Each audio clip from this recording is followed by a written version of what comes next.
2027 സെൻസസിൻ്റെ സമയത്ത് cast calculate ചെയ്യപ്പെടുന്നുണ്ട്. പക്ഷേ ഈ സെൻസസിൽ ഒരു വിഭാഗം ആൾക്കാരെ കൗണ്ട് ചെയ്യാൻ സാധ്യതയില്ല എന്ന് പറഞ്ഞു കഴിഞ്ഞാൽ ഇവരെ ഹിസ്റ്റോറിക്കലി കാൽക്കുലേറ്റ് ചെയ്യുന്നില്ല. ഇവരെ കാൽക്കുലേറ്റ് ചെയ്യാതിരുന്ന സെൻസസിൽ ഏകദേശം 10 കോടി ജനങ്ങളെ നമുക്ക് കാൽക്കുലേറ്റ് ചെയ്യാതിരിക്കേണ്ടി വരും. ഇവരാണ് DNT, denotified nomadic semi nomadic tribe എന്ന് വിളിക്കുന്ന കുറച്ച് ആൾക്കാർ. ജന്മന ക്രിമിനലാണെന്ന് മുദ്ര കുത്തപ്പെട്ട കുറച്ച് ആൾക്കാരാണ്. 1871 2 കാര്യങ്ങൾ പ്രധാനമായി സംഭവിച്ചു. ഒന്ന്, സെൻസസ് വന്നു. 2, ക്രിമിനൽ ആക്ട്സ് ട്രൈബ്സ് ആക്ട് പാസ്സാക്കി. സ്വാതന്ത്ര്യത്തിന് ശേഷം ഇത് റിപ്പീൽ ചെയ്ത് കളഞ്ഞുവെങ്കിലും ഇവരെ ഈ DNT എന്ന് വിളിക്കുന്ന ഈ ട്രൈബുകളെ പ്രോപ്പറായിട്ട് റീഹാബിലിറ്റേറ്റ് ചെയ്തിട്ടില്ല.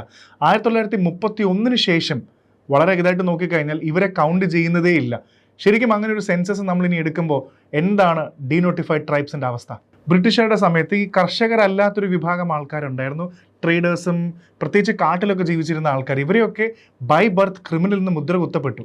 അപ്പോൾ ഇവരുടെ മക്കൾ ജനിച്ചു വീഴുമ്പോൾ ഹെറിഡിറ്ററിലി തന്നെ ഇവർ ക്രിമിനൽ ആണെന്നുള്ളൊരു പേരിൽ തന്നെയാണ് നിൽക്കുന്നത്. പക്ഷേ കുറേ വർഷങ്ങൾക്ക് ശേഷം നമ്മൾ ഇവരെ schedule caste, schedule tribe, OBC കാറ്റഗറീസിലൊക്കെ ഇൻക്ലൂഡ് ചെയ്യാൻ നോക്കി. പക്ഷേ എന്നാലും ഒരു വലിയ വിഭാഗം ആൾക്കാർ ഇപ്പോഴും കോൺസ്റ്റിറ്റ്യൂഷണലി പ്രൊട്ടക്റ്റഡ് അല്ല. സെൻസസ് 2027 വരുമ്പോൾ എന്യൂമറേഷൻ കാൽക്കുലേഷനൊക്കെ വളരെ ഡിഫിക്കൽട്ടാവും. സോ ഇവർക്ക് അഡ്രസ്സ് ഇല്ല, ആധാർ കാർഡില്ല, വീടില്ല എന്ന് പറഞ്ഞ് ഇവരെ ഒഴിവാക്കി 10 കോടി ജനങ്ങളെ മാറ്റി നിർത്തുക എന്ന് പറയുന്നത് ശരിക്കും ഒരു നല്ല രീതിയല്ല എന്നുള്ളതാണ് ഇപ്പോൾ റീസെൻ്റ് ആയിട്ട് ഗവൺമെൻറ് ഓഫ് ഇന്ത്യക്ക് വന്ന മെമ്മോറാൻഡം. ഒരുപാട് ആന്ത്രോപോളജിക്കൽ സർവേ ഓഫ് ഇന്ത്യ പോലത്തെ ഒരുപാട് പ്രധാനപ്പെട്ട ഇൻസ്റ്റിറ്റ്യൂഷൻസിൽ ബന്ധപ്പെട്ട ആൾക്കാരൊക്കെ അഫിഡാവിറ്റ് കൊടുത്തിരിക്കുന്നത് ഇവരെ കൂടെ നമ്മൾ ഇതിനകത്ത് കാൽക്കുലേറ്റ് ചെയ്യപ്പെടണം എന്നുള്ളതാണ്. സോ നമുക്കിന്ന് അതിനുള്ള ടെക്നോളജി ഉണ്ട്. സോ ശരിക്കും സെൻസസ് എന്ന് പറഞ്ഞാൽ എത്ര പേര് എടുക്കുന്നു എന്നുള്ളത് മാത്രമല്ല, നമ്മുടെ റിപ്പബ്ലിക്കിൽ എത്ര പേര് എക്സിസ്റ്റ് ചെയ്യുന്നു എന്നുള്ളതാണ്. ഒരു വലിയ ജനതയെ ഇറേസ് ചെയ്ത് കളയുക എന്നുള്ളത് ഒരു നല്ല സൊല്യൂഷനുമല്ല.